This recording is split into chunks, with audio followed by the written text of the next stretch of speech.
Bonjour à tous, on se retrouve pour le troisième jour de ce confinement.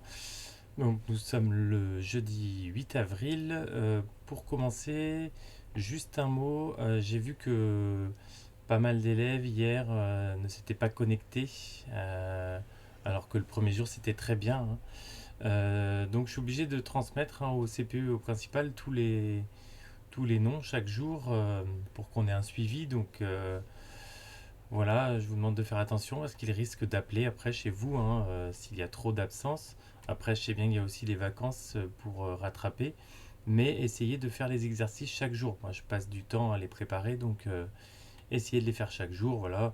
Bon, je vous fais confiance, hein, je vais surveiller aujourd'hui que chacun se connecte bien. Et n'hésitez pas à poser les questions dans les commentaires comme certains l'ont fait avant-hier. Hier, je n'ai pas eu de questions, donc, et j'ai vu qu'il y avait eu moins de connexions. Donc en même temps, voilà, essayez de bien vous concentrer et de faire ce qui est demandé chaque jour. Voilà, donc on va commencer. Ça va être assez rapide aujourd'hui. Je vous montre donc, voilà, je retourne à la page 1.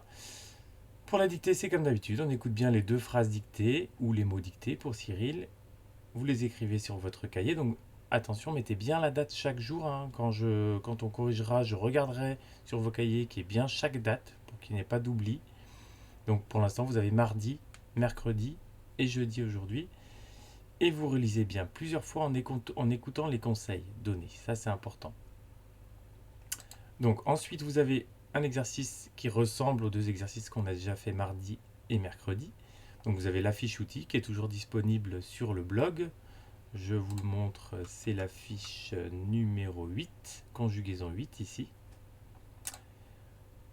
Ensuite, vous faites comme d'habitude, vous choisissez un verbe du premier groupe dans cette liste, un verbe du deuxième groupe dans cette liste, un verbe du troisième groupe dans cette liste, et cette fois, vous les conjuguez à l'imparfait. Pour avoir les terminaisons de l'imparfait, à la fin des verbes, vous avez ici, par exemple, dans la fiche de conjugaison 6, dans les fiches outils, vous avez le verbe aimer à l'imparfait. Vous avez les terminaisons, il faut appliquer pour le verbe que vous avez choisi. Voilà, donc ça, je passe assez rapidement. Ensuite, vous avez les mathématiques toujours sur les périmètres, c'est la suite avec des petites difficultés supplémentaires. Ici, nous avons le plan d'une maison, donc voici le plan d'une maison. Observez bien toutes les mesures données. Alors, il y a beaucoup de mesures, hein. Il y en a ici, elles sont en centimètres, hein.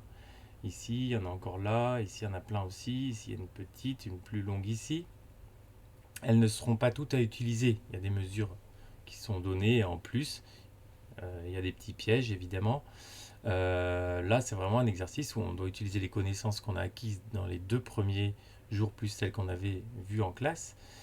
Et on doit réfléchir un petit peu. Donc, en fait, il faut calculer le périmètre de la maison, donc faire le tour de la maison. Vous partez par exemple d'ici ou d'ici ou d'ici, c'est vous qui choisissez votre point de départ.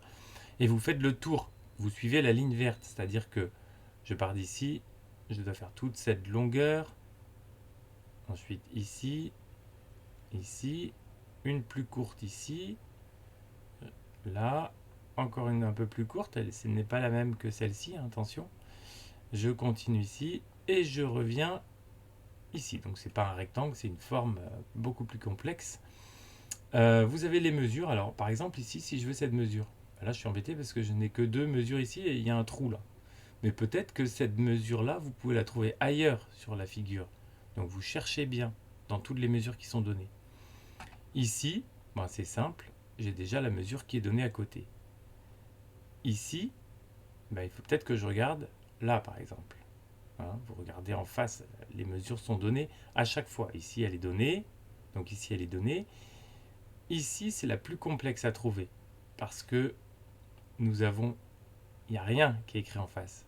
Parce que ce qui est écrit là, c'est pour toute la longueur ici, qui servira d'ailleurs. Et donc là, il y a un trou. Il y a une mesure ici, il y a une mesure là, et là, il manque quelque chose. Donc il y a une opération à faire pour trouver cette mesure-là. Ensuite, celle-ci, elle est donnée directement. Vous regardez bien la figure. Ici, elle est donnée directement aussi. Et ici, elle est donnée presque directement. Enfin, il y a un petit calcul à faire pour la trouver aussi. Voilà. Donc, Voilà, il faut réfléchir un petit peu, bien regarder toutes les mesures qui sont données ici, ici, partout, et donc savoir à quoi elles correspondent, chacune d'elles. Et vous trouverez, en mettant tout ensemble, bout à bout, mettre ensemble, vous savez à quelle opération ça correspond normalement, et bien vous trouverez le périmètre de la maison.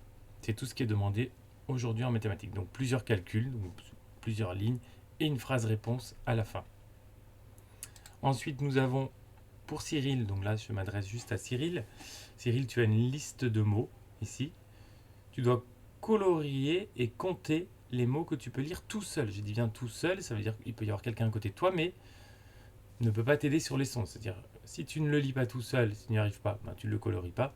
Et si tu réussis vraiment à le lire tout seul, comme les mots comme un ou une, par exemple, que tu connais, ou le ou la, tu le colories. Et donc, tu comptes combien de mots il y a en tout ici. Ça t'entraînera à compter, dénombrer. Donc, tu mets il y a mots. Là, tu mets le nombre de mots en tout, hein, total. Il faut compter chaque étiquette. Et après, tu me mets le nombre de mots que tu arrives à lire tout seul. Ça sera peut-être 8, 9, 15, 20. À toi de vraiment, sans tricher, me dire j'ai réussi à lire tout seul celui-là, celui-là, celui-là. Et tu les comptes. Et tu mets je peux lire tout seul mots. Voilà. Premier exercice, donc, qui est donc de la lecture. Et le deuxième, que tu es habitué à faire, tu as des exemples ici, ceux du calcul, hein, des additions. Donc, tu as des exemples en haut. Et ensuite, tu as des calculs à faire tout seul. Tu peux compter sur tes doigts. Tu peux regarder les exemples qu'il y a au-dessus. Peut-être que parfois, il y a déjà la réponse. Tu peux aussi faire des petits dessins, faire des petits bâtons, compter les bâtons, ou des petits ronds. Enfin, voilà, c'est toi qui choisis. Et tu dois écrire donc le résultat. Tu peux les recopier. Tu peux imprimer la feuille. Donc, voilà, à toi de choisir comment tu fais. Voilà, vous avez toutes les infos pour aujourd'hui. Donc, je vous souhaite une bonne journée. Et voilà, vous pouvez le faire ce matin ou cet après-midi, hein.